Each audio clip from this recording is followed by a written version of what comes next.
15 years ago, I divorced my husband after discovering his affair with a colleague, our company's legal counsel, with whom he even had a child. The affair partner harassed me relentlessly, spreading false allegations about a medical error until I had no choice but to quit my position as a radiologist.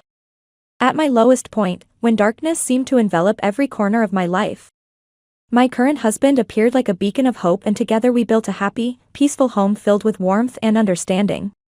However, my tranquility was painfully short-lived.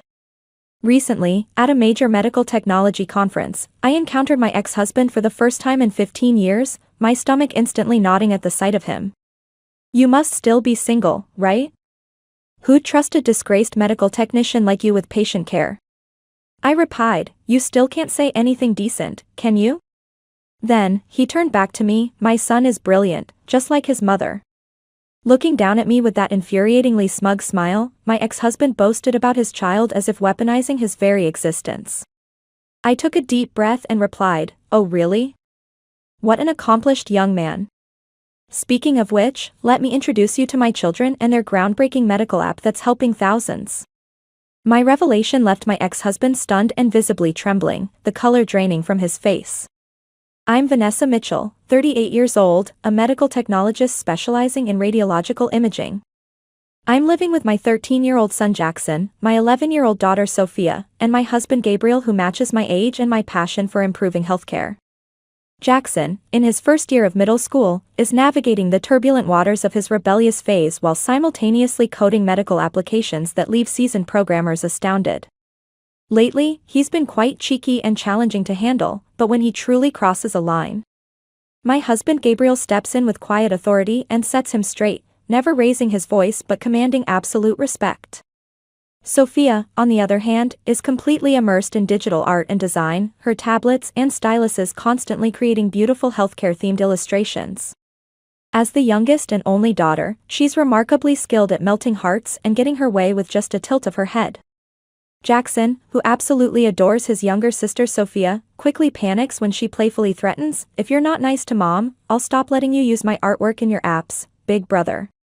He hurriedly apologizes, his fingers nervously tapping on his laptop keys, sorry. "Look, I'll be nice to Mom, okay?" He's a straightforward and brilliantly transparent child, always the one to liven up our home with unexpected technological surprises and genuine warmth. I lead a bustling yet deeply fulfilling life balancing medical technology and family, but there's a significant detail many colleagues are unaware of. I'm a divorcee now thriving in my second marriage. I ended up divorcing due to my ex-husband's professional betrayal and personal deception 15 years ago, a wound that healed but left its mark on my approach to both medicine and trust. My ex-husband, Trevor Blackwood, was initially my supervisor at the medical center where we both worked. My pulse would quicken whenever he entered our department, his confident stride and brilliant mind captivating everyone around him. We had many colleagues in common and received enthusiastic congratulations from the entire medical staff when we announced our engagement, so everything seemed perfect and full of promise. Early in our marriage, we frequently discussed our desire for children, saying, "I want to start a family soon," and "Imagine taking our kids to the hospital charity events in matching outfits." Both of us were eagerly anticipating becoming parents while balancing our demanding medical careers. However, reality proved far more complicated, and even after a year of marriage, we remained childless despite our hopes. Every month, my negative pregnancy test created a growing tension between us that I could feel crackling in the air. Neither Trevor nor I considered this healthy for our relationship, so we had numerous conversations and even invested in expensive fertility specialists to determine the cause of our difficulty conceiving. However, being told there were no medical issues detected, we made no headway in improving our increasingly strained marriage. Initially, Trevor was supportive and understanding, helping me track ovulation cycles and attending appointments.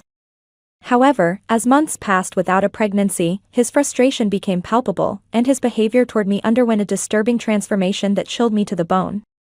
"When will I ever become a father?" he demanded loudly one night, hurling the words at me like accusations. His cutting remarks strongly implied that he viewed me as the sole obstacle to his paternal aspirations.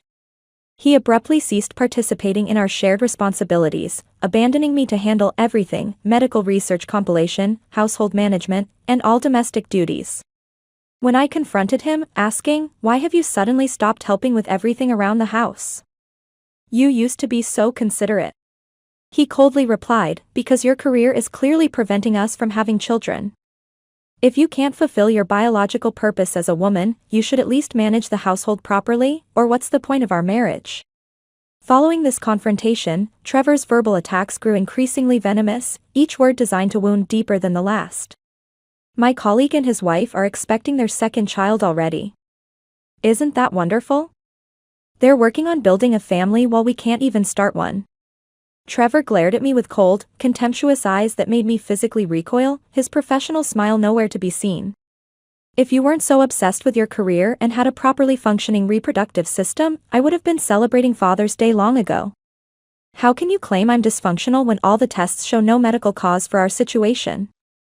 I argued, my voice trembling with both anger and hurt. But Trevor dismissively responded, medical research shows it's usually the female partner's stress levels or hidden issues causing infertility problems. Didn't you read the literature? If I'd known you'd prioritize your medical career over having children, I would never have married you. You should feel some responsibility for this situation. His cruel assessment stabbed through my professional confidence and personal worth simultaneously. I also began receiving increasingly pointed messages from his parents, particularly his mother, a renowned surgeon who would call saying, "We're so looking forward to a grandchild to continue the Blackwood medical legacy." Initially, I tried to diffuse the situation by explaining, conception often takes time, and we're both focused on our careers right now. However, this reasonable approach only intensified their disapproval.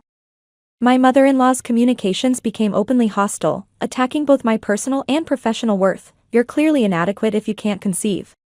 Every woman in our family managed medical careers and children without issue. You must be fundamentally deficient. This relentless combination of workplace pressure and familial criticism crushed my spirit a little more each day. One evening, my closest friend Celeste Williams invited me for dinner after we hadn't seen each other for months. Trevor had been claiming extensive overtime developing a new pharmaceutical protocol, so he was rarely home during evenings or weekends. That's when Celeste revealed information that would shatter my world completely. I've been trying to connect with you for weeks, Vanessa. There's something important you need to know, Celeste said, her eyes reflecting genuine concern. I've missed you too.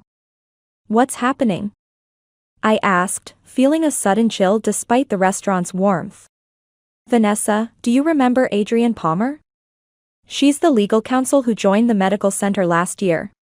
Trevor apparently knew her from before. They attended the same university and now she handles most of his department's legal matters. Adrienne, a partner at a prestigious law firm, secured the hospital's contract through her exceptional reputation and connections in medical law. We had minimal contact during the few hospital functions we both attended, and professionally our paths rarely crossed since she worked primarily with administration. Once, Trevor had casually introduced me to Adrienne, mentioning, she's handling our department's clinical trial approvals, so I'll be working closely with her. But Adrienne had examined me with calculating eyes that seemed to evaluate and dismiss me in the same moment. Sensing her coolly competitive nature, I had maintained professional distance whenever possible. Adrienne, elegantly sophisticated and intellectually intimidating, had graduated top of her class from a prestigious law school and quickly made partner at her firm. Being both a brilliant legal mind and strikingly attractive made her something of a celebrity in medical legal circles. Adrienne Palmer? Trevor's legal counsel? Yes, I remember her. She's impressively competent. We see each other at hospital functions occasionally but rarely interact. What about her? This is difficult to say, but I believe Trevor and Adrienne are involved in something beyond a professional relationship, Celeste said, her voice dropping. What? The word barely escaped my suddenly dry throat. I felt the floor tilting beneath me at Celeste's unexpected revelation. I accessed some research data logs for a joint project and found messages between them. They weren't just discussing legal matters, Vanessa. That can't be possible. I whispered, but even as I denied it, pieces started falling into place in my mind. I think you should investigate further. I'm here whenever you need to talk, okay? Celeste squeezed my hand supportively.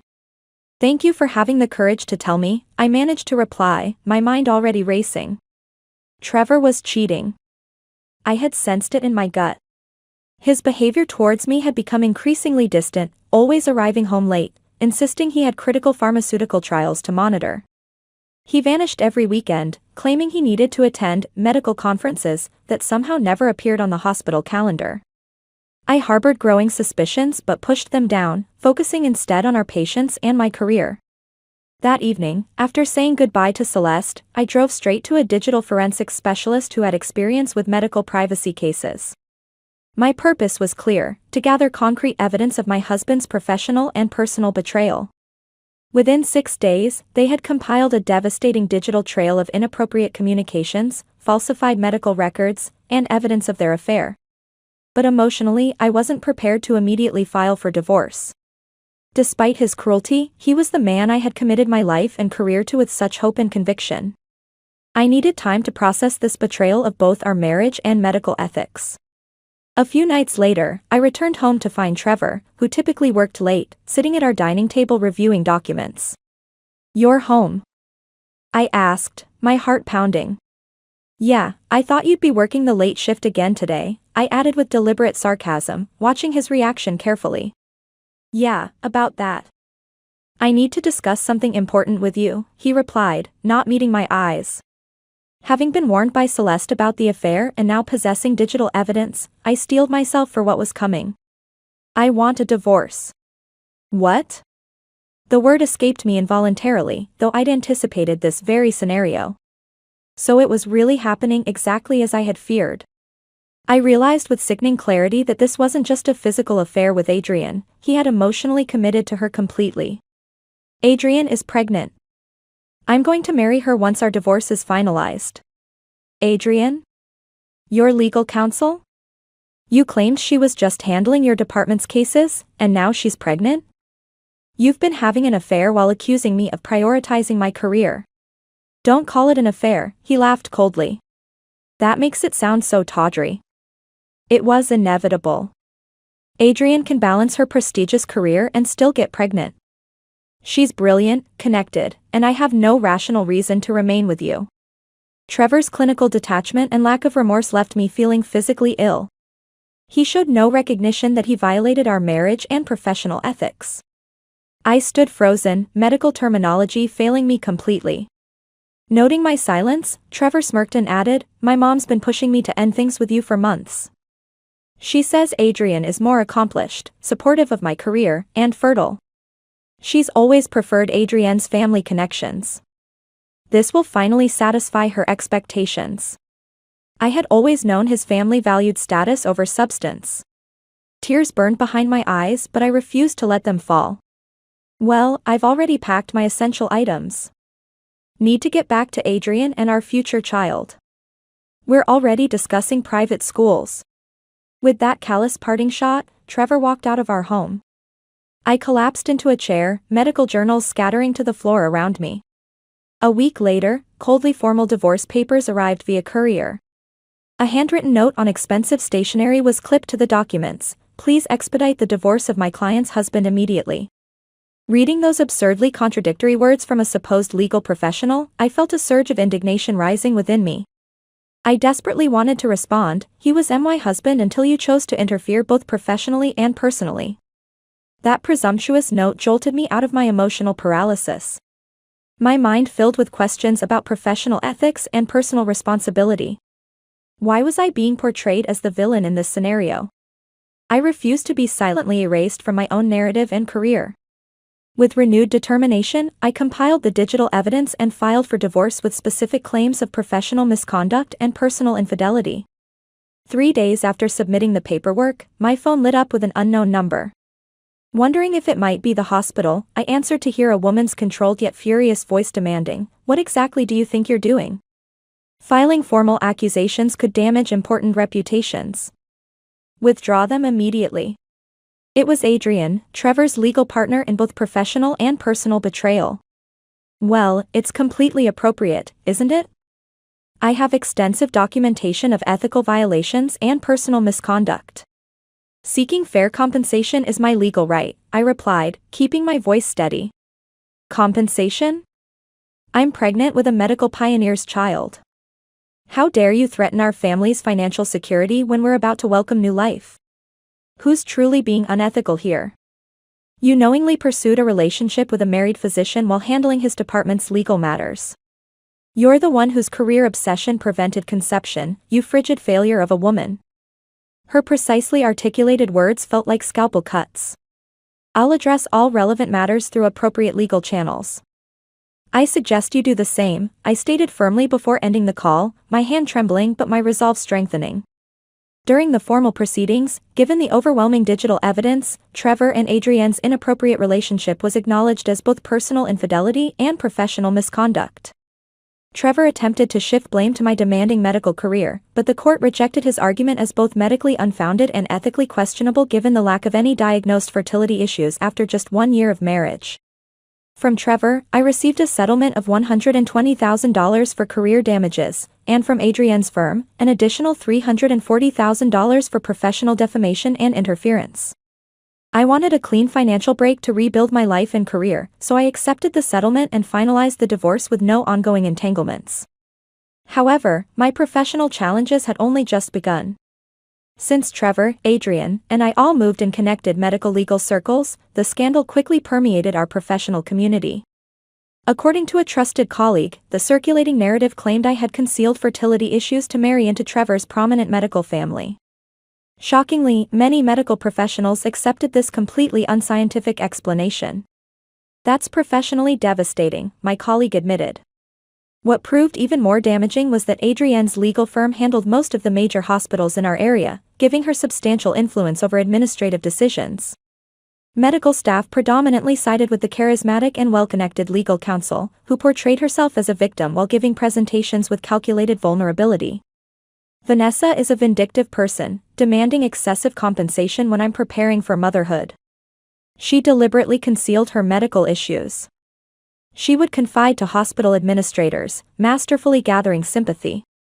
Initially, I tried to maintain my professionalism and continue my work, but after Adrienne joined the hospital board, department heads began excluding me from key radiological research. No matter how precisely I performed procedures or how many extra shifts I covered, I was systematically removed from advancement opportunities. Eventually, facing complete professional isolation, I was forced to resign from a specialty I had dedicated my life to building. While searching for a new position, I was approached by an innovative medical device startup. "We need someone with your technical skills and ethical standards," they told me, making my heart swell with renewed pride. In this environment, I flourished beyond anything I could have imagined, my confidence growing daily. The founder genuinely valued each team member's unique contributions. Unlike my previous workplace, this company operated on pure meritocracy with no tolerance for nepotism. I found myself increasingly drawn to this visionary leader, who turned out to be my current husband, Gabriel. Gabriel stood beside me during my darkest moments after Trevor's betrayal had left me questioning my worth. After several discussions about medical innovations, our conversations expanded to include personal hopes, and our professional respect evolved into a deep emotional connection. Our relationship deepened beautifully, and Gabriel proposed, offering a partnership in both life and work. However, still haunted by my previous marriage, I confessed my concerns about possible fertility issues. Gabriel looked into my eyes with unwavering sincerity and said, "While I'd welcome children in our future, what matters most is that I love you completely, Vanessa. Whether we have children or not, I'll stand beside you as your partner in everything." As he said this, he embraced me with gentle strength that made me feel both protected and empowered. I experienced genuine happiness that radiated from within. I knew with certainty that I wanted to build a lifetime with this remarkable man and accepted Gabriel's proposal. Just months after our wedding, we welcomed our first child, a son named Jackson, whose curious eyes seemed to take in everything.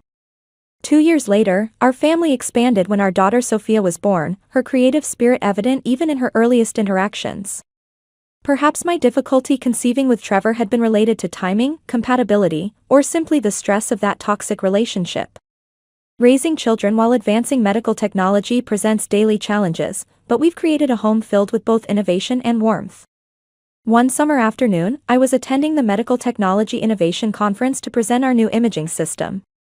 As the conference reached its networking session, I stepped away from our exhibition booth for water. That's when, for the first time in 15 years, I spotted my ex-husband, now a pharmaceutical executive. My stomach dropped. What is he doing here? My thoughts scattered, but then I recalled that pharmaceutical companies often scouted new diagnostic technologies. His presence was unfortunate but inevitable. I attempted to move through the crowd unnoticed, but he loudly called out, "Well, look who it is." He had spotted me despite my efforts. "What?" I responded, keeping my voice neutral. "What do you mean, what?" The disgraced radiologist actually showing her face at a medical conference. "Haven't seen you in ages. Couldn't hack it in real medicine anymore?" Ha ha ha. Trevor, clearly trying to impress colleagues, was speaking loudly with exaggerated gestures. Same old Trevor, still trying to elevate himself by diminishing others, I thought while maintaining my composure. Then my ex-husband motioned his family to join him. There stood Adrian and their teenage son. Adrian, noticing me, laughed artificially and said, "My goodness. What a surprise. Still trying to stay relevant in the medical field? That must be stressful with your history. We've accomplished so much since those days. I assume you're still unable to practice proper medicine? No research hospital would risk having you now." I was shocked by their unprofessional behavior at an industry conference. Suddenly, I noticed their son shifting uncomfortably, his eyes downcast with obvious embarrassment. He had intelligent, thoughtful features that reflected sensitivity. "Oh, I nearly forgot introductions. This is our son Elijah. He's inherited his mom's analytical mind, wouldn't you agree?" Adrian proudly showcased her son as though he were another professional achievement. "He's top of his class, headed for pre-med next year. Sorry, it appears we're the only ones thriving here." The couple exchanged self-congratulatory glances while continuing to belittle me. However, their son's uncomfortable expression caught my attention. He seemed distressed with his parents' behavior toward a fellow medical professional. I thought, he appears to have developed a strong ethical compass despite his upbringing. But I needed to focus on my upcoming presentation. Just as I attempted to excuse myself, Trevor grabbed my arm, causing nearby attendees to stare. "You destroyed my reputation with those accusations, yet you took settlement money from us." Trevor apparently still harbored resentment about legal consequences from 15 years prior. If anyone deserved to feel wronged, it was certainly me. Then Adrian turned to me with surprising hostility. "Yes, you ruined your own career and demanded compensation. Why would you need financial support? Successful families with promising children require those resources more. Return double what you took from us." I was astounded by such unprofessional conduct from supposed healthcare leaders. Just then, Elijah spoke up, his voice quiet but clear. "Professionally discredited would mean she's not working in the field, but she's presenting at the main exhibition hall today with her company's booth, drawing the largest crowd." Highlighted by Elijah's observation, Trevor and Adrian stared at my conference presenter badge. "You're successful in medical technology?" Nearby professionals turned as their composure crumbled. I felt embarrassed becoming the center of attention at a professional gathering. As I considered how to respond, two familiar figures approached. "Sir and ma'am, your voices are disrupting presentations. Professional courtesy suggests maintaining appropriate volume." "Mom, who are these people causing a scene? Jackson? Sophia?" Yes, my children Jackson and Sophia, concerned about my delayed return, had come to find me. Sophia was always forthright, but hearing Jackson address adults so directly about etiquette was unusual. "Mom, we've been waiting for you to start the demonstration. These are your children?" Trevor's voice had lost its mocking tone. "Yes, they are. This is my son Jackson and my daughter Sophia, both integral to our medical imaging project." Trevor looked thunderstruck seeing the children of the woman he had dismissed as career-obsessed and infertile. Adrian scrutinized my son with narrowed eyes. After several moments, they spoke in strained voices. "That conference badge." They seemed fixated on my son's credentials. "Yes, he came directly from his coding workshop to help with our presentation. That's the Young Innovators Special Access badge. They're only given to featured speakers under 18. Oh, right. Jackson developed a diagnostic algorithm for our new imaging system and was invited to present his work. Indeed, my son had become recognized in medical technology circles. Impossible. That cannot be your son showcasing research. My daughter too. She designed the user interface that makes our technology accessible to medical professionals. And Jackson, your neural network approach won the Innovation Award yesterday, didn't it? Neural networks? I thought I recognized him. He was featured in Medical Technology today. You saw that? His work has attracted significant attention. He's been developing medical applications since he was 10. This defies logic. Trevor and Adrian stood in disbelief, their narrative visibly collapsing. I thought your career made family impossible. How could you achieve both? They demanded. You both appear professionally successful. As you can see, I've found fulfillment in both innovation and family. Perhaps we should focus on our respective presentations rather than the past. Just as I prepared to leave, my husband Gabriel approached. Everything okay? The keynote panel is about to begin. Seeing my husband, Trevor's demeanor disintegrated. Dr. Rivera? The medical device pioneer. Adrian also blanched, recognizing the implications. Is your husband actually Gabriel Rivera who founded Integrated Medical Systems? Indeed, my husband Gabriel was behind the fastest-growing medical technology company that had recently acquired Trevor's division. During my career transition, I had joined Gabriel's startup as one of the first specialists. Last year, Gabriel's innovations had revolutionized the industry, earning him international recognition. I'm Gabriel Rivera. Is there some issue delaying our presentation? My husband assessed the situation with concern. Then Jackson spoke up. These individuals were questioning Mom's professional credentials and making personal remarks about fertility. It became apparent that Jackson and Sophia had overheard the unprofessional comments. That explained Jackson's uncharacteristically direct address. You're Trevor Blackwood? From that clinical trial data controversy? Recognition dawned in my husband's eyes, his expression growing serious. I've heard about professional conduct issues, but witnessing this is disappointing. Trevor immediately shifted to damage control.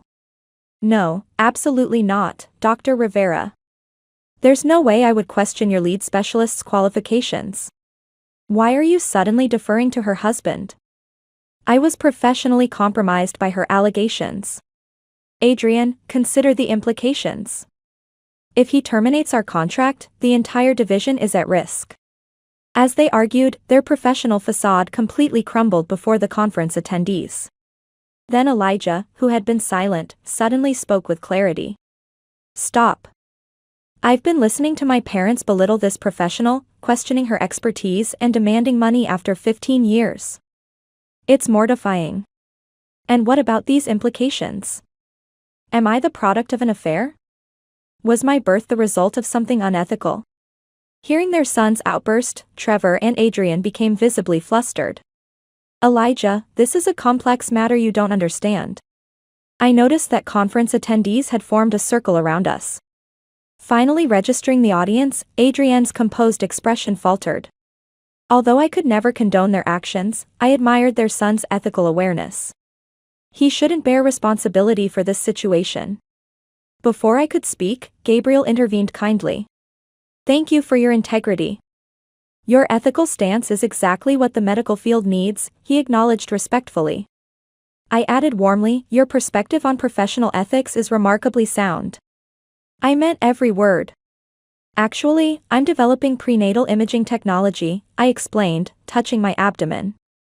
It's my most meaningful project. I was expecting our third child while continuing my research. I had integrated my pregnancy into our latest innovation. Turning to the young man, I said gently, your parents provided you with opportunities and supported your development. They're undoubtedly proud of the thoughtful person you're becoming, right? I glanced at Trevor and Adrian. Elijah looked at them directly, is that true? They nodded quickly, absolutely, you're our greatest achievement. Your academic excellence means everything to us. Elijah's expression softened, his distress easing. Seeing his relief, I felt lighter myself. The keynote starts in 5 minutes. We should prepare, Gabriel suggested. With that, our encounter ended as everyone returned to their professional obligations. The conference proceeded successfully, and as we packed our equipment, they approached with Elijah. Jackson and Sophia moved protectively closer, but Gabriel reassured them. We owe you an apology. It's 15 years overdue, but we regret our behavior, and thank you for your grace toward our son. It was the first genuine apology from Trevor and Adrian in 15 years. Perhaps parenthood had taught them something about values beyond success. I responded with a measured smile. Professional growth is always possible, isn't it? With that, I turned toward our waiting team. Jackson stepped forward to handle our prototype equipment, securing my prenatal imaging design. Sophia organized our materials with artistic precision. Despite their youth, they balanced my professional work and pregnancy needs perfectly. Let's finalize the neural network tonight over dinner. I promised we'd test the new interface at home. Perfect timing. I've been wanting to see the updates. I committed myself to nurturing both the innovations and relationships that gave my life meaning, leaving professional resentments behind.